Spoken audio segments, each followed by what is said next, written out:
All right, everybody. So we're gonna talk about the causes of the American Revolution to introduce the American Revolution. So by the end of this discussion, you will be able to trace the causes. There's not a whole lot, but they're pretty straightforward. And this is something that many of us probably got in middle school. So this is a middle school discussion. So I got me on that. So I'm not challenging you, but I'm just telling you, hey, this is when you originally probably got this. All right. So we'll talk about standard 3. Take a second, just look at that. So now if you're looking at your study guide, now you should be in standard 3. Does everybody got me on that? So make sure your study guide, you go back, that's the blue sheet. When does the study guide do? Friday on the day of the test, right? Now make sure what are you supposed to do with the verbs? Circle the verbs, underline the nouns. Okay? So let's look at standard 3A. Explain how the French and Indian War and the 1763 Treaty of Paris laid the groundwork for the American Revolution. Somebody tell me the verb for 3A. Yeah, explain. That's the verb. What are the nouns? French and Indian War, and what's the other one? Treaty of Paris, 1763. Is everybody got me on that? Keep in mind, there's 1,000 treaties of Paris. This is the very first one, okay, everybody? So make sure you keep note of that, and then you have the other ones that we're going to cover today. All right. First, what can you tell me about this person from this painting? So, who is this? I'm just asking you when I do it in the Nearpod, so don't worry about that, okay, everybody? Who do y'all think this guy is? Again, if you've been looking at the French and Indian War as far as that worksheet I gave you, who is this guy? Huh? He's definitely a first representative, right? And maybe a king, but he's definitely a monarch. Is everybody got me on that? Is everybody with me? This is King George. All right, that's King George. All right. No, you didn't have to. You didn't have to on that one. All right, now let's start taking our notes, all right? First thing I'm going to put is setting the stage. So we set the stage for the what, y'all? For the American Revolution. First, King George III, remember I said that's who it was, right? King George III became king in 1760. That's not important. But the English Empire was growing. Is there got me on that? So what I have in my notes is that King George III, when he became king, his empire was growing. Is that right? Follow? When King George III became became king, his empire was growing. Is that right? Follow? The other thing I'll put there is that by the mid-1700s, the American colonies were already 150 years old. So that means people have been here for a while, right? Is there I got me on that? So two things you got to make sure you remember when we set the stage for American Revolution. When King George III came into power, the English Empire was already growing. The second thing is that the American colonies were old, 150 years old to be exact. Is that a lot of writing y'all should have down already? No, that again, I'm showing you that because I obviously wrote a lot more than what I just told you, right? Is everybody follow me on that? Only thing you want to get is the key points. And like I said, this is recorded. This will be in CTLS for you and on my YouTube channel for you to go back and review it. Right now, I just want you to do the best you can and stay on with me, okay? Is everybody got me on that? All right. So King George III was, when he came into power, the English Empire was growing, right? How old was the American colonies? 150 years old. Is that important to remember? Because that means the original people that colonized were not here no more, right? Is everybody got me on that? So they may not be as loyal as say their parents. All right. So the good thing about Nearpod is if you have my tablet or your phone, you don't necessarily gotta look at the board, right? You can see a lot easier. That's why I like this. Okay. All right, let's get ready to move on.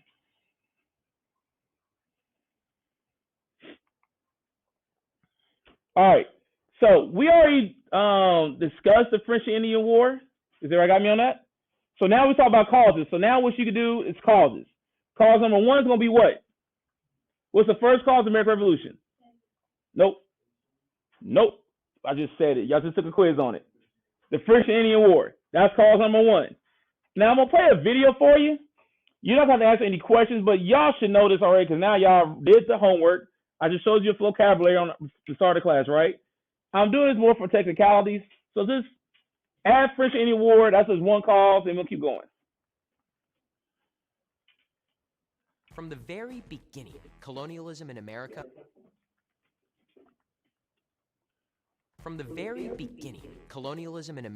meant competition. European countries were eager to gobble up as much land as possible in the New World. Sometimes this competition turned into open warfare, and the French and Indian War is a perfect example of this. Here's a crash course of 5 things about the war to get you up to speed. Again, this is cause 1. Is everybody got me? North America was a big, beautiful place full of endless opportunities, and Great Britain and France each wanted a piece of the action. The British controlled their 13 colonies and were looking to expand west. The French occupied Canada and were looking to expand south. It was inevitable that they'd bump into each other, and that's exactly what happened in the Ohio River Valley, an important trading area with access to the Mississippi River. The French and Indian War marked the debut of 21-year-old George Washington, a lieutenant colonel for the militia in the British colony of Virginia. In 1754, he was ordered to protect a British fort near what is now Pittsburgh. On the way, Washington encountered a French military unit, and the two sides fought in the first battle of the French and Indian War, the Battle of Jumonville Glen. Washington was young, but he was quickly gaining the experience he would need to eventually command the Continental Army. Years of territorial scuffles turned into full-blown declarations of war in 1756. As fighting broke out, the British and French sought allies among the local Native American populations. The French were familiar with many tribes through trade and recruited the Potawatomi, Winnebago, Ojibwa, Mississauga, and the Huron, while the British turned to the Iroquois Confederacy. At first, the French were winning, a lot. They simply had more troops and better supplies than the British Army and drove them back towards the 13 colonies. But the tide turned in 1757 when British Secretary of State William Pitt took control of the war effort. Dreaming of a vast British Empire, he made it his mission to defeat the French in North America, pouring in generous funds to beef up military resources on the ground.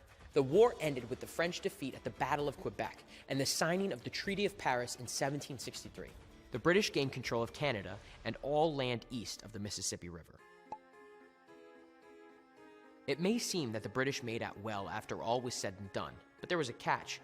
You see, William Pitt borrowed heavily to finance the French and Indian War, which left his nation in tons of debt. To make up for it, the British taxed American colonists up the wazoo. Americans didn't particularly appreciate this. Years of protests, rallies, town hall meetings, and petitions would eventually lead to the American Revolution and the creation of the United States. The French and Indian War may not have had the glorious battles or fearless heroes of other great conflicts, but it was one of the most consequential wars in American history. It also opened the eyes of a young military leader to the tyranny of the British, a man who would go on to be the first American president. All right, so what was cause 1? French and Indian War. All right, don't do nothing here. I'll skip too far. I'm sorry. And again, y'all should have a little bit of information about the French and Indian War. And again, I'm sorry, y'all. I'm clicking too much.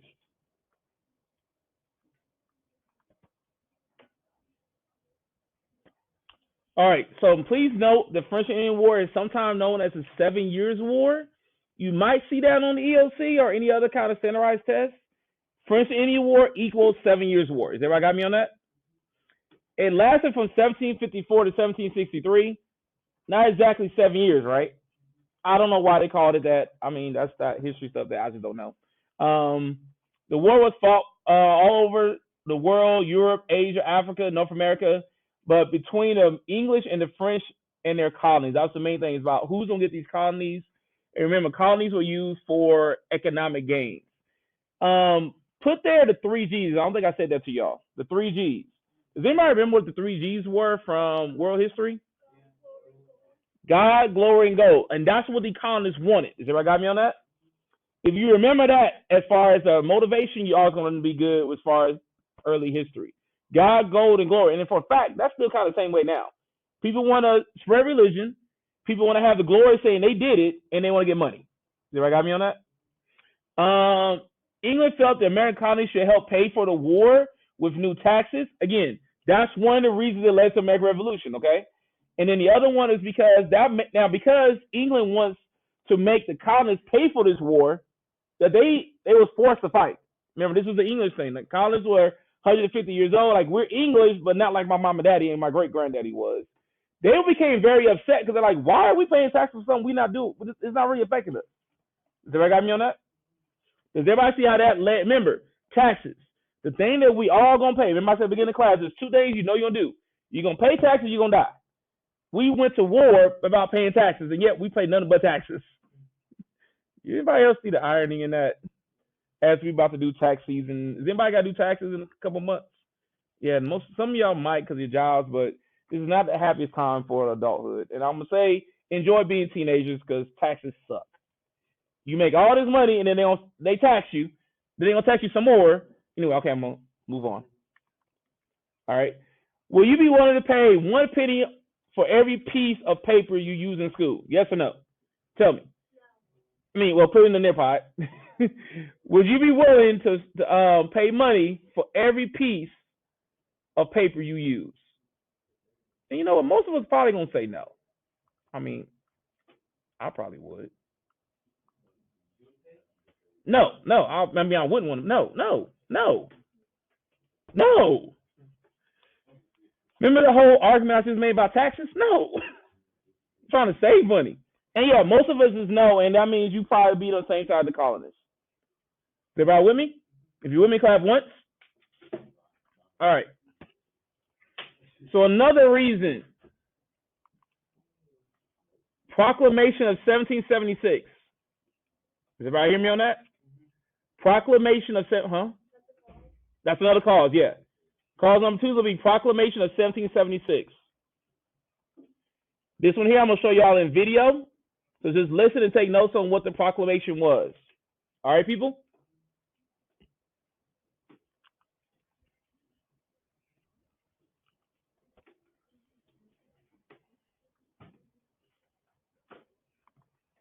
The year is 1763. American colonists. All right, Proclamation of 1763. I'm sorry. Remember, I'm a lawyer, not a historian, so forgive me. This is where I make those mistakes at. 1763, right? Colonists had just finished fighting the French and Indian War on behalf of their British overlords. In return, the British gave Americans parcels of land west of the Appalachian Mountains. At first, the Americans were happy, but that would soon change. Here are 5 things that you need to know about the Proclamation of 1763.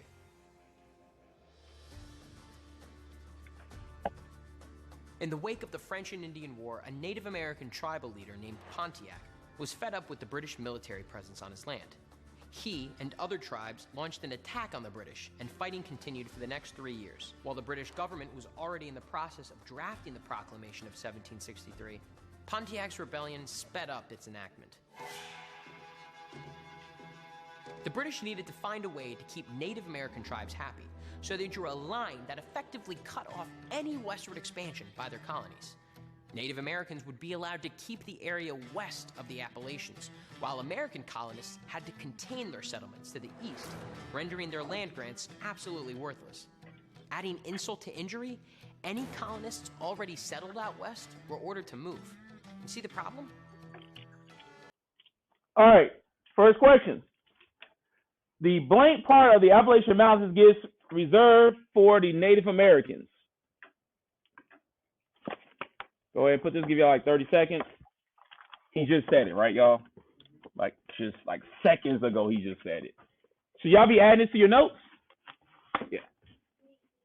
The Proclamation of 1763 should be your cause number 2 in your notes. All right. The answer was what, y'all? The West. So thank you for everybody participating. Remember, this near pot is a grade. The Americans felt the proclamation was unfair, so in many cases, they just ignored it. In a few instances, British soldiers forced American frontiersmen back across the border, sometimes burning their settlements. But for the most part, enforcement was pretty weak, and colonists still sought land across the border, even if that meant breaking the law. French and Indian War hero George Washington was one of the many colonists who flouted the law and sought to purchase as much forbidden territory as possible. In a letter to his real estate agent, he dismissed the Proclamation of 1763 as a temporary expedient to quiet the minds of the Indians. In other words, Washington believed the proclamation would be repealed someday, and when it was... All right. Who floated the law of the Proclamation line? Excuse me.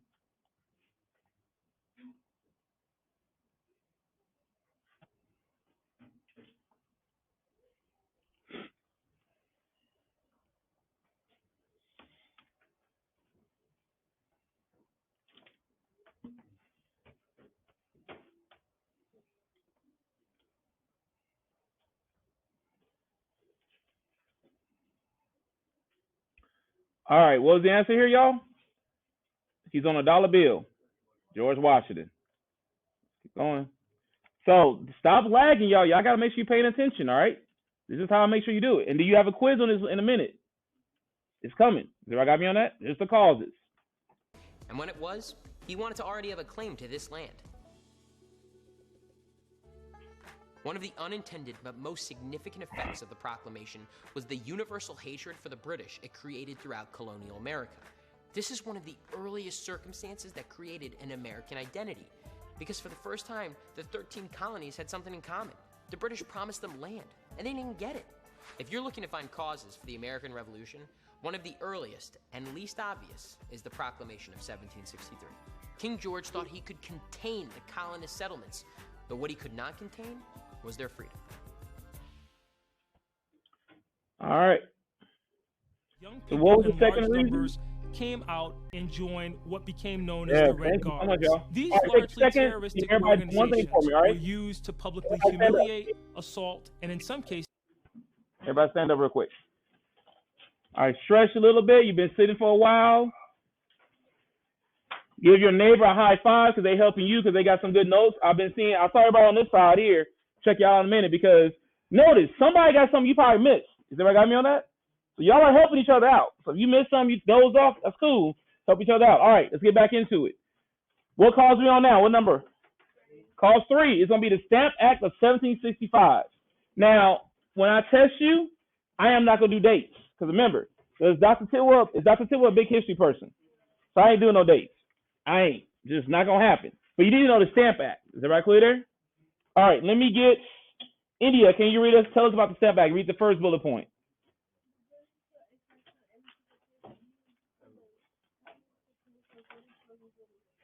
So the British put a tax on every piece of paper.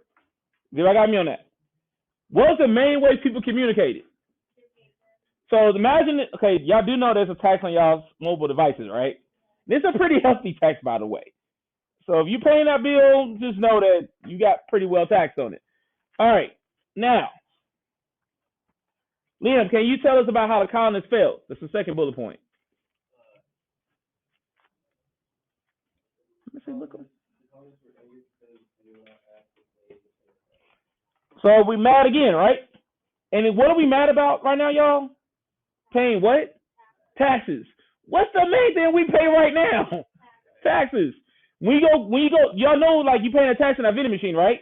It's a reason why it costs $2 for a smart water 20 ounces where you'll get a Kroger around the corner for $1. So I got me on that? They paying you some tax on that. You know when you go to Chick-fil-A, right? They say something's $4, right? You pay $4.63, right? Guess what you're paying? Tax. So I'm not trying to tell us that we should be mad. I'm just saying. All right. Nicholas, can you read the last bullet point? What was the new slogan? Slogan: no taxation without representation. Y'all heard that before, right? No taxation without representation. So I'll definitely put that because that came out of the Stamp Act. Has everybody got me on that? Now watch your room because you'll make sure you have some room to keep adding, okay, everybody? But y'all looking good in your notes. All right, so Stamp Act. Everything on paper was taxed, right? Were the colonists happy about it? No, they wasn't happy. And we came up with this idea, talk about college, because, you know, we all sitting here in the American classroom, therefore we're going to say no taxation without representation. And they said, look, at least ask us if we're going to tax. And that's some of the rationale. If you want to answer the question, why we pay taxes now? Because we have representatives that set our taxes. That's why you need to vote. And we'll talk about voting a little bit as we get through the class. Everybody got me on that? All right, let's keep going. All right, should the American colonies pay to help England with its war debts? Y'all go ahead and answer this poll question. Should American colonies pay to help England with its war debts? So no or yes? It's like most of y'all saying no. I know y'all type. Remember, hit that button on your Nearpod. But yeah, 77% of y'all said no. So y'all feeling like y'all feel the colonies, don't you? Okay, keep going. The next one is gonna be the Sons of Liberty. All right. Remember this picture is gonna be on your test on Fridays. Everybody got me on that? This is a very popular picture and it's very easy to use. The sons, also put the daughters. Everybody got me on that? Put the sons dash daughters of liberty. All right. Huh? This will be number 4. Yeah. This will be number 4. Alex, can you read the first bullet point here about the sons? And I said add dash daughters of liberty. Colonists opposed to the same backbone group they call the Sons of Liberty, the sons slash daughters of liberty. Yeah. And you know what I'm talking about. You know, you had the dudes duty, but I want to give the ladies some respect too. If I got me on that? Ladies do not get enough respect, and I'm going to make sure I keep inserting them as I can. So that what these groups did, they attacked the tax collectors. And they did things like tar and feather them. That's what y'all see here in this picture. And just for you to understand, tar is, y'all know what tar is, right? It's hot. We drive on it. If I got me on that? That might kill you if you put that on a human body. Definitely you get some, because remember, can tar come off easy? No. So just think about that. Add insult to injury, we're going to get some bird feathers to throw on you too. If you do live, you probably going to be like that for a while. Is everybody got me on that? So that's how angry we are. So again, this is not being nice, but they pour a hot tar and feather them. And then what resulted is that most of these tax collectors, they quit. Like, look, I ain't going through that. Is everybody got me on that? But this kind of gives you some undercurrent about how these colonists were thinking and how they were acting. Is everybody follow me on that? So the main thing I would put there for the sons, and I'm adding daughters of liberty, is that they were anti-taxing and they did tar and feathering. Everybody got me on that? Now again, notice I'm trying to get y'all to see how to do your notes. Are you supposed to write down everything I put in here? No. Remember, I'm abbreviating from the textbook, right? So I want y'all to abbreviate for me, put in your own words. Y'all with me? All right, let's go to the next one. The Boston Massacre. Who has not heard about this one? Okay. It's pretty straightforward. So, in March of 1770, a whole bunch of people got killed. I mean, that's the main thing, right? And this was one of the first real skirmishes. So, basically, Boston, people were getting mad about the taxes, and I'm abbreviating here. So then a group of colonists, they basically threw snowballs at British troops. So they incited them, right, y'all? Now, you know, British troops, they army people, right? You think they're going to be happy you throw snowballs at them? And they got guns? So again, the troops killed about 5 people. Is that got me on that? Now, you can look at it and say, okay, that's not a whole bunch of people, but it's still 5 people. Is that clear there? This was yet another reason for the American Revolution because it was used as a way to really help the Americans declare, like, look at what they're doing to us. We're not going to talk about how we threw snowballs at them first to incite them. So I got me on that? Now, I'm not sitting here saying that if you throw a snowball at me, I should shoot you, but that's what just happened. Everybody with me? Well, this is cause what now, y'all? What number you on? Cause 5. All right, good. And again, you see that picture there on the screen? That's a very popular one. You might see that on definitely EOC, maybe even on your unit test on Friday. Everybody got me on that? Your first unit 1 test is like 20, 25 questions. It's not a whole lot, but it's going to cover a whole lot. Y'all follow me? All right. Can you get that door for me? All right, next up. All right, what do you think this cartoon means? Just give me quick response. I'm giving you about a minute. Quick response. What do you think this cartoon means? All right? Quick response. What do you think this cartoon means?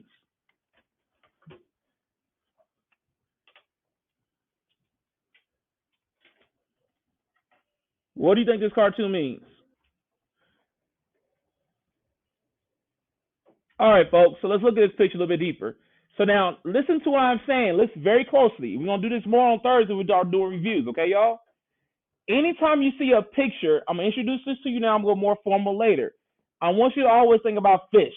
Is that right? Got me on that? Now, Dr. T, why do you want me to think about fish? This is why. The first thing you do when you see a picture, look for the facts of the picture. What are some facts about this picture? What do you think this picture, what are some facts of this picture? It's separated. That's a fact. Now you want to look at inferences. That's like educated guesses, right? Why do you think these are? What is first? These are colonies probably separated. Everybody got me on that? NE, NY, NJ. Those are all colonies. Everybody with me so far? Why do you think they separated? Again, it's a guess, right? Why do you think they separated? Because they can't agree on nothing, right? That might be that. Now, supporting ideas. Well, we got a snake that's cut up, right? That's S. F is facts. I is emphasis. S is support. Does everybody got me on that? Now let's give it a title. Join or die. If the thing about it, a snake can be deadly, right? But it gotta be together. Get it? If we all separated, like Benjamin Franklin said, we're gonna die. Join or die. Get it? So sometimes you see that's a testing strategy. If I give you a picture, and I like giving y'all pictures on tests, sometimes you ain't gotta read nothing. You just look at the picture, you get the answer. Y'all follow me? All right, and again, we're gonna go more in depth with this later. All right. Now we'll get more towards independence. Again, this is what I was talking about. So now, on April 19, 1775, this should be number what, y'all? Number 6. On April 19, 1775, you got a battle. You have Lexington and Concord. The Battle of Lexington and Concord, okay?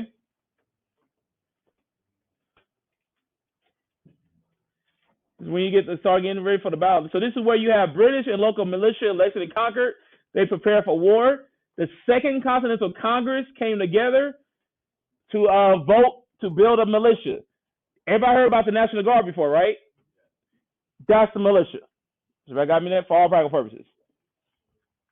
Yeah, there you go. You're welcome. All right.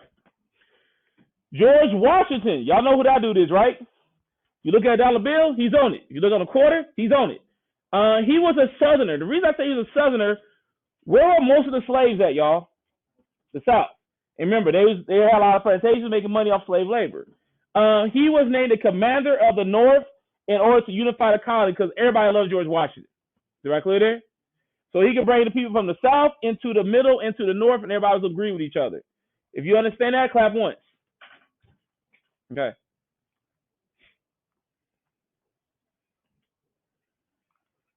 Y'all still with me? Okay. All right, let's go ahead and move on. Now, again, am I recording this for y'all?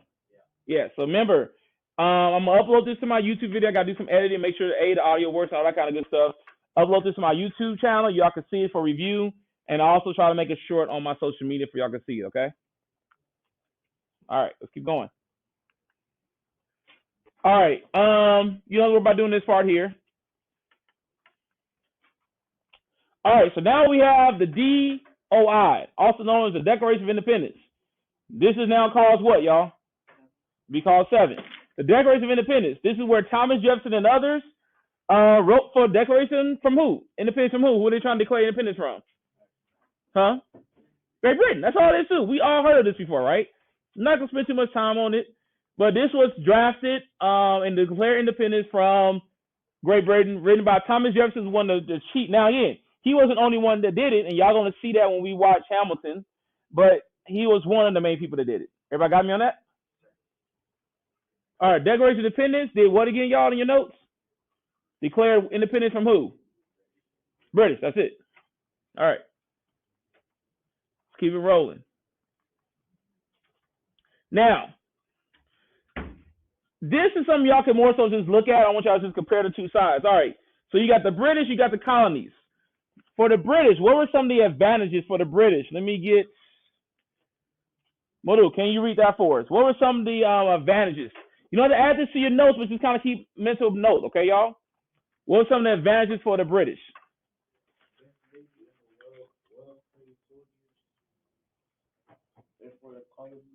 Oh no, just do that one. All right.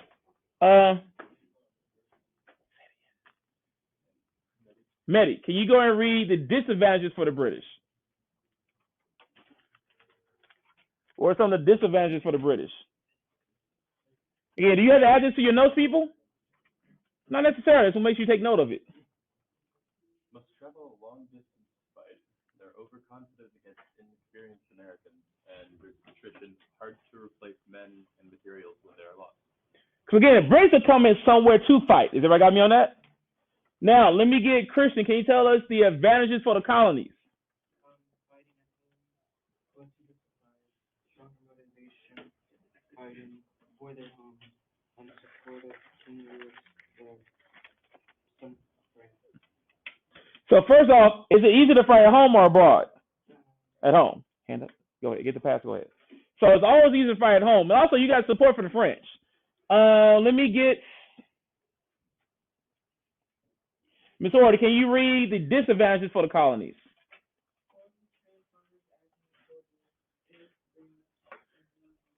Look, y'all, the colonies were not soldiers. Everybody got me on this? Does everybody hear me on this? The colonists were not supposed to win. We all know they won the war because we're here, right? They were not supposed to win this war. The fact that they did is a miracle. And we've been having the egos ever since. Does everybody got me on that? Because we was not supposed to win. Because again, oh, the pass is right here. Oh, no, where they? Oh, okay. Oh, yeah. Y'all, when y'all leave, y'all need to let me know. Does everybody got me on that? Because if something happens, guess who's responsible for you? And, yeah, don't do that. All right. So, based on this chart, very quickly, y'all, which side do you think is going to win? The British or the Americans? In your opinion, don't say it out loud. And all you got to do is put down British or Americans. Have I got me on that? That's your only two responses. Give y'all like 30 seconds. The chart we just looked at, who do you think going to win? British or American? That's it. Who do you think? Let's see what y'all say. You know we're almost done, right, y'all? Okay. If you remember the standard, we cover everything but common sense. That's will be y'all last one, okay? Thomas Paine, common sense will be the last thing we look at, and then y'all got your quiz. Then I'm talk to y'all, okay? All right, so it looks like most of y'all think the British should win. And you know what? They should. Again, America wasn't supposed to win this war. That's real. They weren't supposed to win, but they did. All right. Cause of the American Revolution, you got 4 questions. That's your quiz. Get in it. 4-question quiz. This counts. It goes in the grade book. We have one more thing to add to the notes, but this is everybody's quiz. Cause of the American Revolution. 4 questions. And yes, I said 4.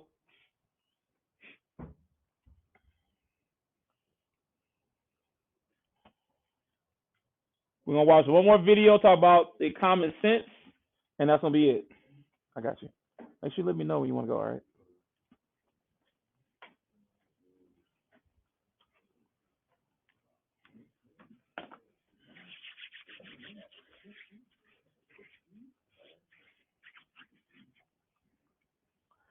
Four questions. Y'all doing pretty good, right?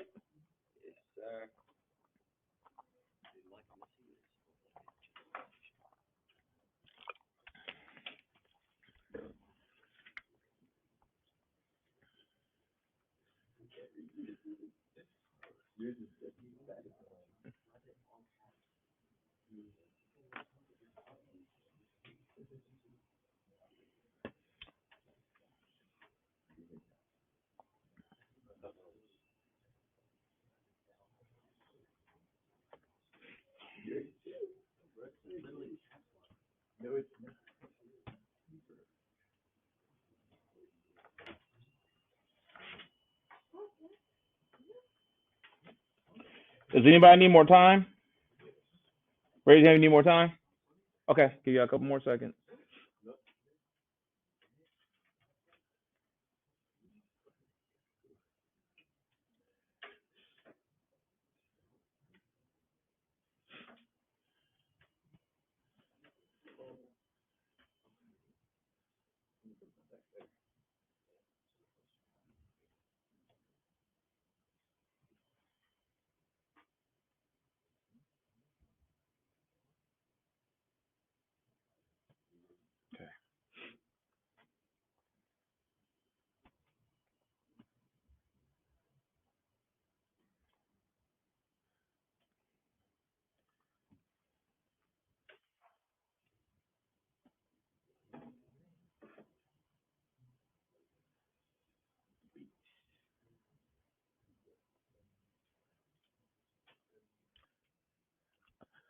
All right. Looks like I did pretty good on the quiz, right? Go ahead and check your scores real quick. I did did pretty good. Give yourself a round of applause. Okay, like for real. Give yourself a round of applause. Always remember, when you finish something, you gotta make sure you do something to make yourself feel good, right? I'm not saying that the quiz was easy, but if you wasn't paying attention, would you have passed? No, so give yourself props for that, all right? All right. Last call to American Revolution is going to be common sense. All right? So go ahead and put this to your notes. I'm going to show y'all this video. You should take notes on it, all right? Common Sense was a book, pamphlet. If I got me, I'm telling y'all to write this down because I'm going to give this to you. Common Sense was a book or pamphlet written by Thomas Paine. I know I got him on your test on Friday. Common Sense, a book or pamphlet written by Thomas Paine. In a nutshell, what it did was tell the colonists, yo, why are we following the king? Dude ain't doing nothing for me and you. Everybody got me on that? So it's common sense to say, let's kick rocks with that dude. Again, y'all get the common sense now? So remember I told y'all the colonists have been in here for about 150 years, right? They're not going to be as loyal to the king as say their grandparents. Y'all follow me so far? Then Thomas Paine comes out with this this writing that says, why are we following the king? Give all these reasons, like, why are we following the king? Because, and the thing about it, God's who's really helping. Remember the Great Awakening, right? God's one who really is here helping us fight these Indians and things like that. Is everybody got me on that? So this video is a very poor song, but it works. Okay? So to add to your notes, this is the last thing. Okay, everybody? All right.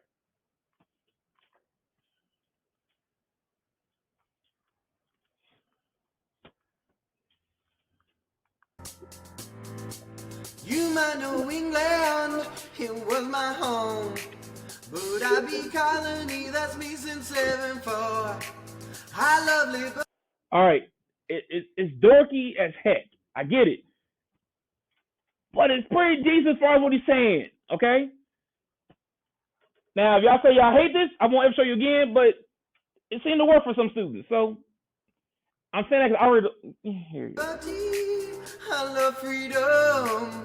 It's about time the colonies go on their own. And now with Lexington and Concord, people yearning to be free. They need that plain truth, that image when my pen drops. Ooh, so I'm publishing my pamphlet in a style that excessively argues that British oppression, it must stop. Government's alright when it's what we chose, but it's a crime when tyrants impose, and they rule with worthless bros. It's injustice. The colony should be free and that's common sense, yeah. Don't you want your liberty and independence? Come on, if I need to convince you, you should read my pamphlet. Ain't lying to you, I'm just common sense. You have time to go ahead and log out. You have time to go ahead and log out. Common sense, yeah. It's common sense, yeah. Ooh, it's something terrible when a tyrant becomes a king cause he's a son. I'll come around in a second. I can condone a monarchy that is not constitutional. Do we even need old silly England and with them their enemies? If we were our own country, the wars would stop. Ooh, we'd be killing it with commerce, moving up economically, make a king for democratic government swap. And never have nature let it be so that satellites be larger than those. Primary planet, that's not how it goes. It's a natural. The colony should be free and that's common sense, yeah. Don't you want your liberty and independence? Come on, if I need to convince you, you should read my pamphlet. Ain't lying to you, I'm just common sense. What's it's common sense, yeah. It's common sense, yeah. It's common sense, yeah. It's common sense, yeah. All right, y'all. It kind of talks about how it was common sense. Everybody got me on that to like get away from the king. All right. So how do you guys feel about this topic right now? Give me a thumb up. You feel like, okay, I get the cause of the American Revolution. Give me some thumbs up. You feel like I get the causes. I didn't say you know the whole thing, did I? If you understand the cause, what you just wrote, give me thumbs up. So looking for majority. Thumbs up. Okay. Feel like you're good. All right. Thank you for that. Now, what I want y'all to do really quick, for like a minute or two, y'all got all these notes on the paper, right? Share, talk to your neighbors and see what they got. Maybe something different, something you might want to add, and take pictures of your notes. Y'all got me on that? I'm gonna have these in the classroom up till Thursday. Then they're gonna be trash. So take a second, take pictures. Also take pictures of the whole paper, but you might have to move around because you know everybody got different notes. Share them and work together. I'm coming around and get my tablets. And if y'all can put the markers, the tops on the markers, really good for me. And then put it up there in my shoebox in the front of the class. This is gonna be it. Tomorrow we get into the American Revolution, and that's gonna be it for Unit 1. Right there. All right.